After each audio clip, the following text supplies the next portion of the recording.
오늘 같이 봉독할 말씀은 신약성경 빌립보서 제1장입니다. 1장 27절로부터 2장 4절까지 말씀입니다.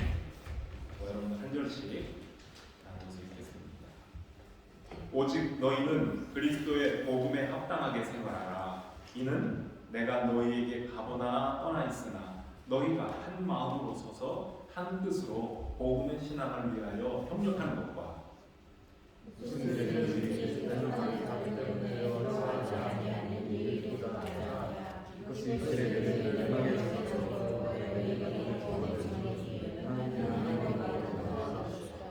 그리스도를 위하여 너희에게 은혜를 주신 것은 다만 그를 믿을 뿐 아니라 또한 그를 위하여 고난도 받게 하려 하심이라.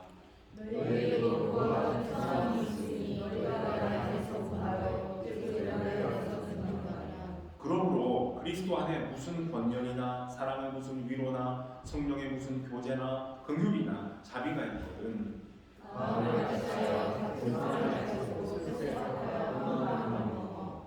아무 일이든지 다툼이나 허영으로 하지 말고 오직 겸손한 마음으로 각각 자기보다 남을 낮게 여기고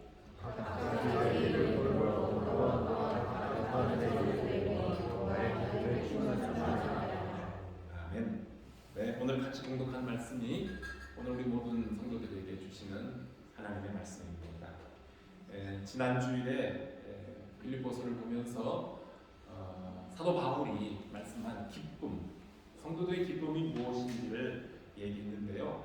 간단하게 한번 정리하고 오늘 본문에서 말하는 또 하나의 성도가 누리는 기쁨을 알아보도록 합시다. 사도 바울이 그랬습니다. 내가 비록 복음을 전하는 일 때문에 사슬에 매인 사람이 되었지만 나의 매임으로 내가 감옥에 갇혔던 것 때문에 복음 전파가 중단되거나 퇴보한 것이 아니라 도리어 더 큰 진전을 가지게 되었으니 나는 기쁩니다. 여러분은 이것으로 인해서 나와 함께 기뻐하기를 원합니다. 라는 말을 했었어요. 바울이 옥에 갇혔음에도 불구하고 예수 그리스도의 복음을 옥중에서도 담대하게 증거하고 있다는 소식을 들은 로마의 성도들 중에 어떤 이들은 그 바울의 담대함에 자극을 받고 바울의 고난에 동참한다는 뜻에서 그리고 십자가 복음의 그 능력의 힘을 얻어서 겁도 없이 더욱더 담대하게 하나님의 말씀을 전파하게 됐습니다. 그런가 하면 사도 바울이 감옥에 갇힌 것을 기회로 삼아서 그동안 바울에게 빼앗겼다고 생각했던 주도권을 되찾아오겠다 하는 식으로 바울과 경쟁하듯이 더 열성적으로 복음 전하는 사람들도 있었습니다. 결과적으로는 바울이 옥에 갇혀 있는 것 때문에 그리스도의 복음 전파가 힘을 잃어버린 것이 아니었습니다. 바울을 돕기 위해 사랑으로 더 열심히 되는 사람들이 생겼고 또 반대편에서는 바울이 옥에 갇혀서 손발이 꽁꽁 묶였을 때에 나 자신의 존재, 이제는 내가 한다라는 존재를 드러내고 싶어서 이기적 열심으로 그리스도의 복음을 전했던 사람들이 아주 부지런하게 됐기 때문에 그리스도의 복음은 로마 감옥 안팎에서 더욱더 더 빨리 전파되는 결과를 가져오게 됐다는 겁니다. 바울은 이렇게 복음이 진보되고 있는 것에 대하여 감사하면서 지금 바울을 염려하고 있는 빌립보 교회 성도들에게 자신의 솔직한 심정을 털어놓았었습니다. 비록 나를 질투하는 사람들이 내 마음을 괴롭게 하려는 뜻에서 열심을 낸다 할지라도 나는 그것으로 괜찮습니다. 개의치 않겠습니다. 그들이 어떤 뜻으로 전하든지 결국에 전파되는 것은 그리스도가 아니겠습니까? 결국은 예수 그리스도가 더 증거되고 있다는 것 때문에 나는 그 사실이 더 중요하다고 봅니다. 이것 때문에 나는 도리어 기쁘고 앞으로도 계속해서 기뻐할 것입니다. 자, 이것이 우리가 읽고 있는 빌립보서에서 말하는 새로운 차원의 기쁨이고 이 세상에 줄 수 없고 빼앗아갈 수도 없는 주 안에서 누리는 그리스도인들의 기쁨입니다. 사도 바울은 모든 상황과 환경 가운데에서 기뻐할 수 있는 비결을 이렇게 간증하고 있습니다. 지난 시간에 읽었던 내용이에요. 내가 바라고 원하는 것은 어떤 상황에서든지 부끄러워하지 아니하고 지금처럼 담대하여 내가 살든지 죽든지 예수 그리스도를 높이는 겁니다. 나는 그리스도를 위해 사는데 나의 삶의 목적을 두고 있기 때문에 그리스도를 위하여 죽는다면 그것 또한 유익합니다. 그러나 내가 사형을 당하지 않고 이 감옥을 나가서 더 많은 사람들을 주님께로 인도할 수만 있다면 나는 여기서 죽는 것과 내가 다시 사는 것, 이 두 가지 중에서 어느 쪽을 선택해야 될지 사실은 난 잘 모르겠습니다. 내가 세상을 떠나서 주님과 함께 주님 곁에 영원히 하는 것은 사실은 내가 하나님 앞에서 행복한 일이기 때문에 나는 그렇게 하고 싶습니다. 지금이라도 주님이 나를 불러가신다면 나는 갑니다. 하지만 내가 살아서 여러분 곁에 더 머문다면 여러분들의 믿음에 진보하는 데 있어서 유익하고 여러분들에게도 기쁨이 된다는 사실을 내가 알고 있습니다. 그렇기 때문에 내가 죽지 않고 살아서 이 감옥을 나가 여러분들을 만나 함께 기쁨을 나누고 싶습니다. 옥중에서 순교를 하든지 살아서 이 감옥을 나가서 사랑하는 성도들과 함께 죽음을, 이 주의 복음을 전파하여 나를 통해 주님께서 존귀하게만 되신다면 나는 어찌되든 상관없습니다. 오직 나를 통해 주님이 높아지고 여러분들에게 기쁨이 될 수만 있다면 그것이 곧 나의 기쁨, 내 삶의 목적이라고 말하는 사도 바울에게서 오늘 그리스도인들이 누릴 수 있는 진정한 기쁨과 행복을 찾아보게 됩니다. 자, 이렇게 앞부분에서 지난주에 얘기했던 대로 복음의 진보와 예수 그리스도 안에서 그리스도가 내 안에 살아계시면서 나를 통해 존귀하게 되는 그 기쁨을 빌립보의 성도들과 함께 나누고 싶었던 바울은 오늘 우리가 읽었던 말씀 27절 첫머리에 뭐라고 하십니까? 오직 너희는 그리스도의 복음에 합당하게 생활하라. 그리스도의 복음에 합당하게 생활하십시오 라는 말로 지난 앞에서 말한 것과 이어서 기쁨을 얘기하고 있습니다. 여기에서 오늘 복음에 합당하게 라는 말은 좀 쉽게 풀어보면요, 하나님 나라의 복음을 받은 천국의 시민답게 그런 뜻이에요. 그래서 오늘 이 설교 제목을 복음을 받은 사람답게 이렇게 해본 거예요. 사도 바울은 이제 앞으로 읽게 될 3장 20절에서 우리의 시민권은 하늘에 있다 이런 표현을 합니다. 그렇습니다. 천국 복음을 듣고 그 말씀이 인도하는 길을 따라가는 성도들은 우리가 이 땅에 살고 있지만 사실은 하나님 나라의 시민권을 가진 사람들입니다. 자, 우리 더럼 한인교회 오래 머문 여기 더럼에 오래 계신 성도들 중에는 영국 시민권자들이 있어요. 다른 교회에 비해서 우리 교회에 비율로 볼 때 영국 시민권자들이 많아요. 사실은 그만큼 오래 여기서 계셨다는 뜻이겠죠. 네. 그런데 이 우리 한인들의 영국 이민 역사가 미국 이민 역사에 비하면 아주 짧잖아요. 그래서 여러분들이 혹시 오래되신 분들이 처음에 영국에 와서 지낼 때에는 영국에 오래 살면 때가 되면은 알아서 정부가 시민권 신청하시오라고 했었어요. 옛날에는 그랬어요. 그랬는데 지금은 안 그래요. 지금은 시험도 봐야 돼요. 네, 그래서 이미 그 시험을 혹시 보고 시민권을 얻은 분이 있는지 영주권 얻은 분들이 있는지 모르겠는데 Life in the UK라는 시험이 있어요. 우리 대한민국도 외국인들이 귀화하려면은 한글 시험도 보고 뭔가 이 정부가 요청하는 시험을 쳐야만 영주권을 주고 시민권 얻을 자격을 주잖아요. 마찬가지입니다. 자, 그런데 지금 영국 시민권 얻는 것이 갈수록 까다롭죠. 점점 어려워지고 있어요. 영국 시민으로서 국가에 대한 충성심이 있는가 없는가도 살펴보고요. 또는 사회 적응에 문제가 없는지 시민으로서의 책임과 의무를 잘 감당할 사람인지 아닌지 잘 살펴본 다음에 그 다음에 합당한 자격을 갖춘 사람에게만 시민권 주겠다. 그런 뜻이에요. 영국만 그런 게 아니라 모든 나라들이 다 그래요. 그런데 여러분, 오늘 바울이 말하는 천국 시민도 마찬가지입니다. 하나님 나라 백성은 그 나라의 규칙을 잘 알고 그 나라의 왕 되신 하나님께 충성을 다하며 신실한 백성으로 살겠다는 약속으로 살아가는 사람입니다. 하나님께 순복하는 삶, 이게 오늘 바울이 말하고 싶은 복음에 합당한 삶입니다. 고대에 로마 시민권자들이 누렸던 특혜와 명예는 여러분들이 알고 있는 것처럼 대단한 명예였고 대단한 자부심, 자랑거리였었어요. 혹시 여러분 영국 시민권 가졌다고 자랑하고 다니진 않죠? 그렇게 자랑할 건 아니에요. 그런데 고대 로마의 시민권자들은 진짜 자랑할 만했었습니다. 대단한 특권이 있었어요.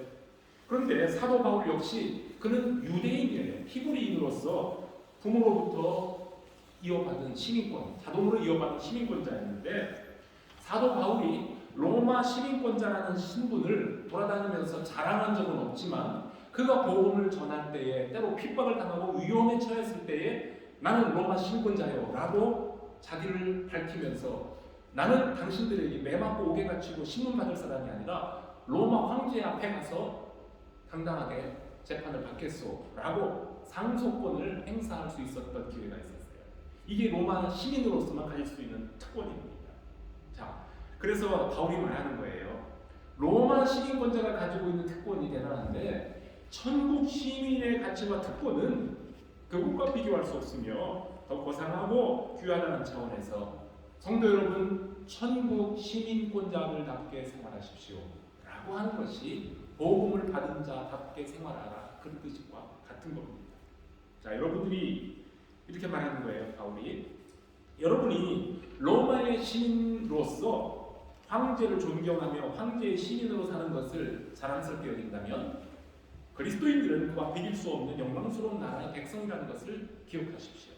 왕 중의 왕, 하나님의 백성인 여러분은 구원의 기쁜 소식을 들은 천국 시민답게 복음이 요구하는 거룩한 백성의 삶을 살아야 될 의무와 책임이 있습니다. 지금은 내가 감옥에 갇혀 있지만 내가 여러분들의 곁에 있거나 아니면은 멀리 떠나 있을 때에도 언제든지 한 마음 한 뜻이 되어 복음의 신앙을 위하여 협력하시기를 바랍니다.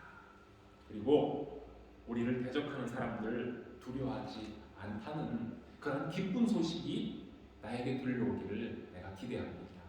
여러분들 이렇게 하나가 되었다는 소식, 어떠한 외부의 위험이 온다 할지라도 두려워하지 않는다는 이러한 용감한 소식이 나에게 기쁜 소식으로 오게 해주십시오.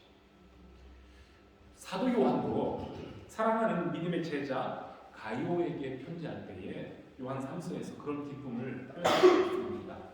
아주 유명한 성경 구절이죠. 사랑하는 자여, 내 영혼이 잘된 같이 내가 범사에 잘되고 강건하기를 내가 간구하노라 하는 말입니다. 그러면서 하는 말이 형제들이 나에게 와서 너에게 있는 진리를 증거하되 너가 즉 가이오가 진리 안에서 행한다 하니 그 소식을 들은 내가 참 기쁘다. 나는 나의 자녀들이 진리 안에서 행한다함을 듣는 것보다 더 즐거움이 없다. 이런 말을 한 적이 있어요. 사도 요한의 즐거움은 집을 떠난 자녀로부터 기쁜 소식을 듣는 부모들의 심정과 같습니다. 우리 여기 대학생들은, 청년들은 지금 다 부모를 떠나온 젊은이들이에요. 그리고 출가한 가족들도 가족, 부모, 연로하신 부모님들 떠나온 자녀들이기 마찬가지입니다. 그리고 혹시 우리들 중에는 자녀들을 멀리 떠나보낸 사람도 있습니다. 자, 봅시다. 이 부모의 심정과 같은 사도 요한, 사도 바울의 마음입니다. 공부 잘하고 사업이 잘 되고 좋은 직장에 취직하고 큰 집으로 이사하는 것도 즐거운 소식인데요. 내 자녀들이 부모와 함께 있을 때나 아니면 보이지 않는 곳 멀리 떠나 있을 때에도 항상 변함없이 주님의 진리 안에서 살고 있다는 소식을 듣는 것보다 더 즐거움이 없다라는 것입니다.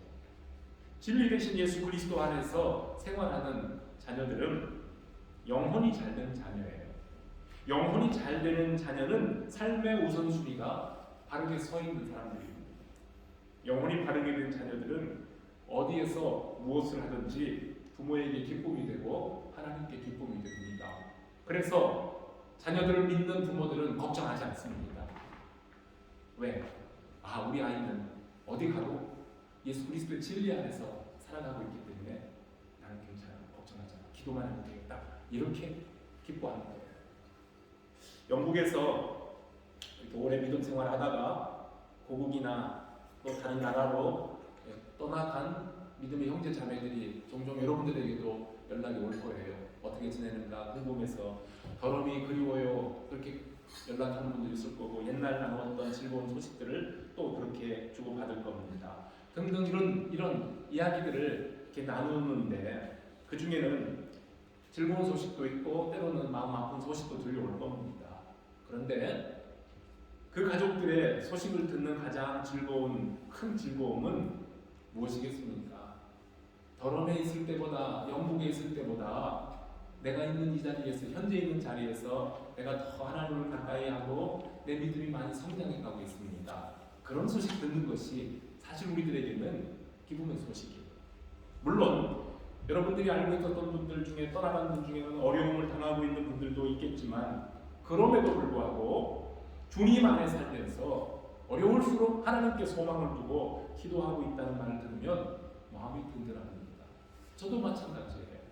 오래전에 같이 한 교회에서 신앙생활했던 젊은이가 이제는 떠나간 지 오래돼서 결혼도 하고 자녀들도 낳고 이렇게 잘하고 있는데 이번 새해에 어느 한 청년, 이제는 청년이 아니라 아이 아빠인데 목사님 제 아내 아무개가 코로나 코비드-19 영향으로 지금 후유증으로 많이 힘들어요. 이런 연락을 오면서 목사님 기도해 주세요. 그러나 잘 이겨내고 있어요. 이렇게 연락이 와요. 힘들어요. 힘든 상황이지만 그러나 목사님 우리가 기도하면서 회복되어 가고 있습니다. 라는 소식을 줄 때에 마음이 든든한 거예요. 그럼 같이 더 열심히 기도할 수가 있는 겁니다. 이제 이 자리에 있는 우리들도 언젠가는 더러움을 떠나서 어디론가 흩어져 살 수 있어요. 여기서 평생 여기서 살 분도 계시겠지만 그러나 우리 학생들, 젊은 학생들은 주로 이제 언젠가는 다른 곳에 부름을 받고 갈 수도 있어요.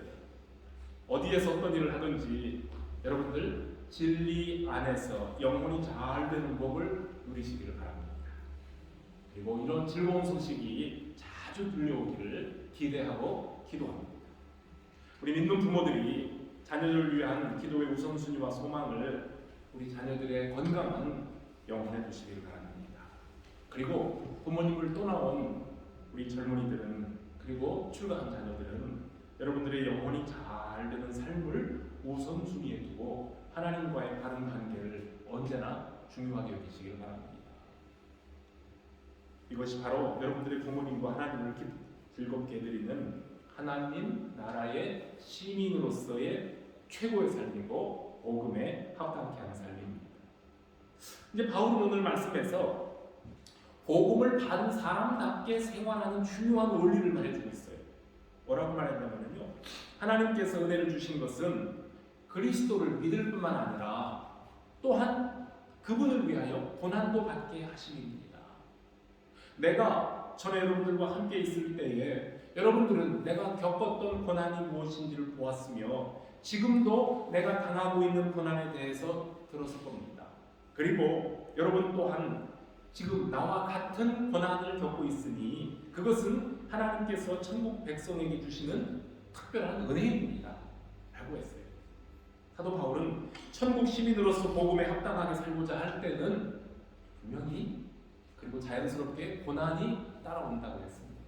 여러분 예수를 믿으면 어려움이 환난이 하나도 없는 것이 아니라 예수 그리스도를 나의 구주로 고백하고 신실하게 살아갈 때에 고난이 우리에게 찾아옵니다. 그건 하나님의 은혜라고 했습니다.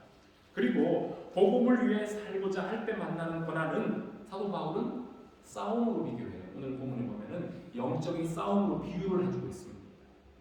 이 선한 싸움을 열심히 싸우는 사도 바울은 지금 자기뿐만 아니라 바울과 같은 의미의 영적인 싸움을 싸우고 있는 고난을 당하고 있는 빌립보의 성도들 같은 동료 병사로서 그들을 격려해주고 있는 거예요. 어떻게 하면 천국 시민들이 이 선한 싸움을 잘 싸울 수가 있겠습니까?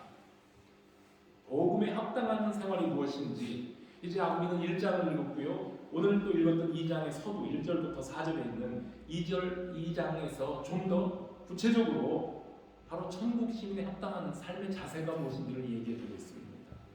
뭐라고 했습니까? 1절부터 그러므로 라는 접속사를 시작하잖아요. 앞에서 한 얘기를 이어가는 거예요. 그러므로 그리스도 안에서 무슨 권면이나 사랑의 무슨 위로나 성령의 무슨 교제나 긍휼이나 자비가 있다면 얼마나 좋은 날들이에요. 그렇죠? 공동체, 믿음의 공동체 안에는요 권면이 있어요. 그리고 사랑의 위로도 있어요. 그 다음에 성령 안에서 교제가 있어요. 그리고 또 서로 불쌍히 여기는 긍휼이나 자비함이 있어요. 이게 굉장히 좋은 복음 안에서 살아가고 있는 성도들이 같이 나누는 그리스도인의 덕목들이에요. 자, 그런데 빌립보 성도 여러분, 여러분들에게 이렇게 좋은 것들이 있다면 어떻게 하라는 겁니까? 마음을 같이 하여 그랬어요. 자, 오늘 2절 말씀에 마음을 같이 하여, 그 다음에 같은 사랑을 가지고 뜻을 합하며 한 마음을 품어. 와, 이게 4번씩이나 강조하고 있지 않습니까? 그렇죠? 같은 말이에요. 지금 마음을 하나로 하십시오, 그 소리인데, 마음을 같이 하여 같은 사랑, 뜻을 합하여 한 마음 품어. 그 다음에 하는 말입니다. 아무 일에든지 다툼이나 허용으로 하지 말고 오직 겸손한 마음으로 각각 자기보다 남을 낮게 여기고, 낮게 여기고 말은 깔아뭉개고 그 뜻이 아니에요. 더 높여주고 그래요. 당신이 나보다 더 나아요. 더 훨씬 좋아요. 잘해요. 낮게 여기고 각각 자기 일을 돌아볼 뿐더러 또한 각각 다른 사람의 일을 돌아보아 나의 기쁨을 충만하게 하십시오. 그래서 결국 이 말씀의 핵심은 서로 하나 되어 복음을 위하여 한 마음으로 협력하라는 겁니다. 빌립보 교회 성도들이 한 마음 한 뜻으로 1장 27절 앞에서 이미 얘기했었어요. 이렇게 열심히 복음 전하고 있다는 소식을 듣고 싶습니다 라고 했던 바울이 2장에서도 같은 말을 반복하고 또 반복하는 이유가 무엇이겠습니까? 사실 빌립보 교회는 바울에게 너무나 사랑스러운 교회예요. 그리고 앞으로도 계속 말씀드리겠지만 바울과 이 선교 사업하는 일에 있어서 굉장히 끈끈한 협력 관계에 있는 좋은 교회입니다. 칭찬을 많이 들을 수 있는 교회예요. 그런데 잘하고 있는 사람들에게 왜 똑같은 말을 또 강조하겠습니까? 그러지 않아도 알아서 할 텐데요. 이것은 분명히 바울이 이렇게 한마음 되기를 강조하는 것은 그 빌립보 교회 안에 뭔가 서로 하나 되지 못하게 하는 갈등의 문제가 있다는 소식을 들었기 때문에 바울이 그 소식을 들었어요. 그렇기 때문에 염려하면서 간곡한 말로 여러분 서로 하나가 되십시오 라고 당부하는 겁니다. 자, 이 빌립보 교회에 어떤 문제가 있었는가는 오늘 여기에서 나오지 않고요. 앞으로 읽게 될 빌립보 4장에 언급이 돼요. 거기에 몇 사람의 이름들이 등장됩니다. 그 사람들을 통해서 아하, 빌립보 교회가 이런 어려움이 있었구나 라고 추측해 볼 수 있어요. 아마도 거기에 이름이 언급된 사람들은 교회의 중직으로 봉사하는 분들이었는데 서로의 의견이 달라요. 생각이 달라서 마음이 갈라져서 서로 하나 되지 못했던 것으로 보입니다. 그 내용은 이따 4장 나중에 읽을 때에 자세히 말씀드리기로 할게요. 한 부모님 밑에 자라고 있는, 한 집에 살고 있는 형제와 자매가 서로 하나가 되어야 외부의 대적과 싸울 때에 힘을 발휘합니다. 동료들끼리 분쟁과 불필요한 경쟁 의식은 하나됨을 약화시키고 형제의 하나됨을 싫어하고 막 이간질시키려고 떼놓으려고 하는 사람의 이간질 전략에 그건 말려드는 거예요. 그렇기 때문에 주의 이름으로 앞에서 말한 것처럼, 그러므로 빌립보 교회에 무슨 권력이나 사랑의 무슨 위로나 성령의 무슨 교제나 긍휼이나 자비가 있다면 이 모든 좋은 것을 할 때에, 좋은 일들을 할 때에 서로 하나 되어야 되고, 그 다음에 하는 말이 다툼과 허용으로 하지 말아야 됩니다. 이것이 우리 더러마린 교회가 금년도 표로 내건 복음을 위해 함께 수고하는 교회로서 항상 마음에 두고 있어야 될 제목이고 모든 지상의 교회들이 가져야 될 자세입니다. 바울이 앞서서 간증했던 것처럼 복음을 전하는 일, 그리고 복음 안에서 이루어지는 모든 섬김과 봉사는 복음의 주인이신 예수 그리스도가 존귀하게 되도록 그렇게 하도록 되는 것이지, 또한 다른 사람의 기쁨과 유익을 위한 것이 되어야 되는 것이지. 무슨 말씀인지 알겠죠? 첫째, 주님이 존귀하게 되고, 둘째, 우리 함께하는 모든 성도들에게 유익과 기쁨이 되어야 되는 것인데 거기에 무슨 다툼이나 허용이 개입되면 안 된다는 거예요. 자, 오늘 사도 바울이 말하는 용어 다툼과 허용인데요. 다툼은 뭐냐면 라이벌의식이에요. 내가 최고, 내가 더 잘한다, 내가 우선이다. 그 다음에 허용이라는 말은 나를 과시하려는 뜻에서 이기적인 욕심으로 나오는 허풍, 잘못된 과시욕 이런 걸 말하거든요. 우리 그리스도인들이 생명을 걸고 싸워야 될 싸움이 있어요. 아까 선한 싸움이라고 그랬죠? 그것은 혈육이 아니라고 했어요. 사도 바울이 말하기를 우리의 싸움은 이 세상의 악한 영들과 어두운 세력들과 공중의 권세를 잡은 악한 영들과의 싸움이라고 에베소서 6장에서 말했잖아요. 선한 싸움을 싸워야 할 그리스도의 군사들이 그 에너지를 집안의 가족들과 분쟁하는 일에 소진하는 것은 악한 영들의 계략에 휘말리는 어려운 말로 자중질환일 뿐이에요. 우리 안에서 깨지는 거예요. 날를 피우는 거예요. 이후에 어떻든 동료들과 라이벌 의식을 가지고 상처를 주고받으면서 일할 때에는 거긴 기쁨이 없어요. 복음을 위해 함께 수고하는 형제 자매와 막 서로 경쟁하고 그래서 싸워서 이기면 승자로서의 쾌감이 있겠습니까? 통쾌감이 있겠습니까? 교단이나 교파가 다르다고 해서 진보와 보수주의로 또 나뉘어서 교회들이 서로 비난하고 서로 분쟁하다가 자 어느 한쪽이 이겼다고 하십시다. 장로교단과 감리교단이 네가 옳다 내가 옳다 우리가 숫자가 더 많다 우리가 더 많은 것을 가지고 있다 라고 그렇게 분쟁을 했다고 합시다. 그래서 한쪽이 좀 힘을 과시해서 이겼다고 봅시다. 그게 곧 승리입니다. 천국에서도 장로교단, 감리교단 구분을 할까요? 저는 장로교단 목사인데 장로교 목사가 천국 가서 하나님 저는 여기서도 장로교단 목사예요. 뭐 그럴까요? 아니에요.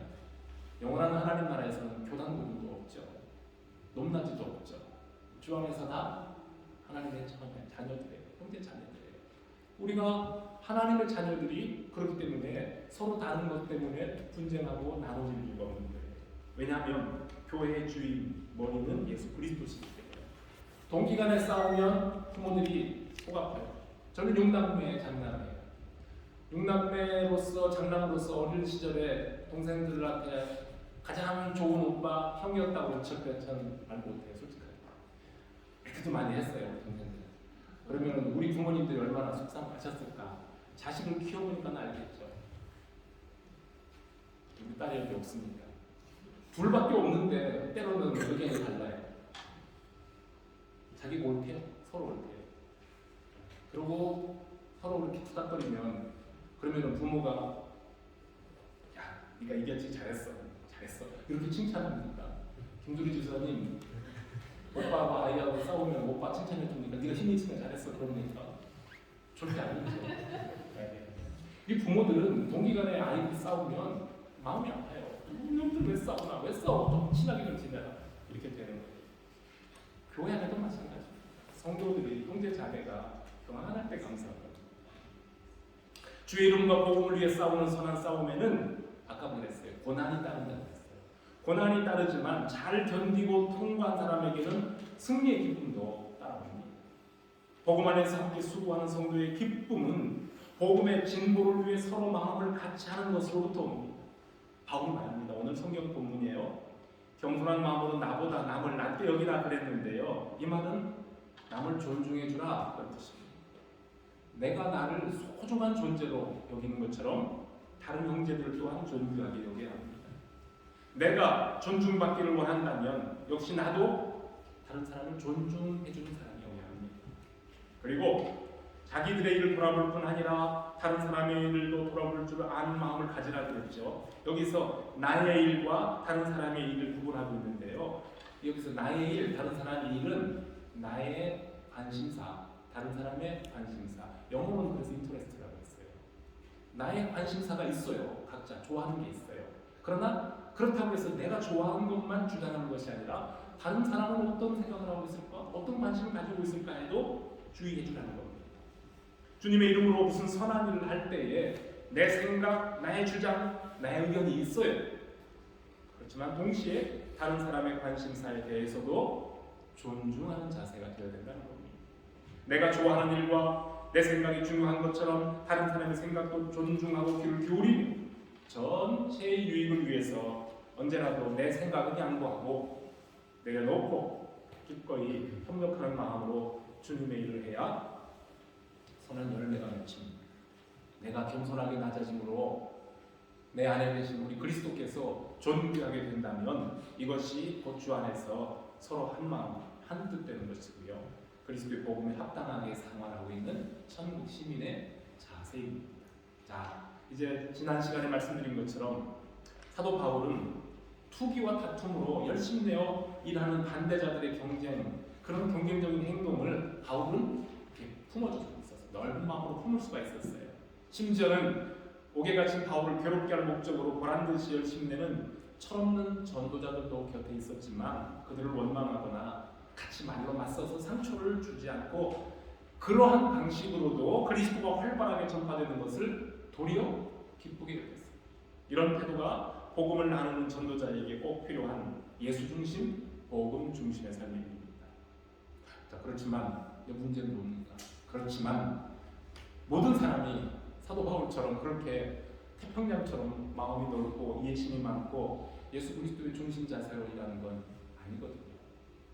바울의 편지를 받는 빌립보 교회 성도들 중에는 바로 그러한 것을 감당하지 못하는 연약한 사람들도 있다는 말입니다. 내가 맡은 일, 내가 좋아하고 관심 있는 일을 열심히 하려다 보니 다른 사람의 생각과 관심사에 귀를 기울여 배우려 해주지 못하고 내 생각과 자기 뜻을 먼저 앞세우다가 의견 충돌이 발생하기도 했어요. 빌립보 교회의 상황. 바울이 기쁨의 편지를 쓰면서 그래서 염려했던 것 하나가 일치하지 못함이라는 약점입니다. 나보다 남을 더 높여주고 인정하는 마음이 부족한 사람들에게는 한 마음, 한 뜻을 이룬다는 것이 정말로 감당하기 어려운 부분이지만 그럼에도 불구하고 주의 복음 안에서 구원을 얻은 우리가 구원을 얻은 주의 백성이라면 꼭 따라가야 될 합당한 자세입니다. 주님 안에서 하나가 됨, 이것이 천국 시민의 생활이고 외부로부터 받는 고난을 견뎌내고 영적인 싸움을 이기는 승리의 비결이 됩니다. 나를 통해 예수 그리스도께서 존귀하게 되신다면 내가 조금 낮아지면 어떻습니까? 내가 좀 양보하고 자존심도 내려놓고 불이익을 당할지라도 나로 인해 주님이 높아지신다면 그것은 족하지 않겠습니까? 우리 교회의 표어를 다시 한번 봅니다. 복음을 위해 함께 수고하는 교회는 바로 오늘 말씀 속에서 나와 있는 모든 것들을 잘 실천하는 교회입니다. 사랑하는 성도 여러분, 이번 한 주간 동안도 말씀의 주인이신 주님과 함께 동행하면서 주님의 이름과 주의 복음을 위해 형제 자매와 마음을 같이 하는 이런 기쁨을 많이 경험하는 귀한 한 주간이 되시기를 주님의 이름으로 축복합니다. 같이 기도하겠습니다. 하나님 아버지 감사합니다. 한 해를 저희들에게 새롭게 선물로 주셨는데 벌써 한 달을 보내면서 이제 또 두 번째 달을 앞두고 하나님께서 금년에 우리 걸어가는 교회에 맡겨주신 소중한 복음 증거하는 사명을 어떻게 감당해왔고 앞으로도 감당해야 될지 주님의 말씀을 통해서 찾아보게 되길 감사합니다. 우리가 복음을 받은 천국의 시민답게 세상을 향하여 하나님의 자녀로서 거룩한 삶을 힘쓰게 하시고 또 주 안에서 한 마음 한 뜻 되어 이 복음을 나누는 일에 힘쓸 수 있는 귀한 종들 다 되게 해주시길 바랍니다. 성도들이 경영하는 모든 일들이 복되게 하시고 학업과 사업과 가정에서 그리고 또 앞으로 계획하는 모든 진로의 문제까지도 주님 친히 간섭하시며 잘 감당하는 기쁜 소식이 우리에게 들려오고 또한 주 안에서 한 마음 한 뜻대로 복음 나누는 일에 협력한다는 이 기쁜 소식도 계속해서 들려오며 세상을 향해 나아가게 하여 주시옵소서. 한 주간 동안도 이러한 복 가운데 살기를 바랍니다. 예수님의 이름으로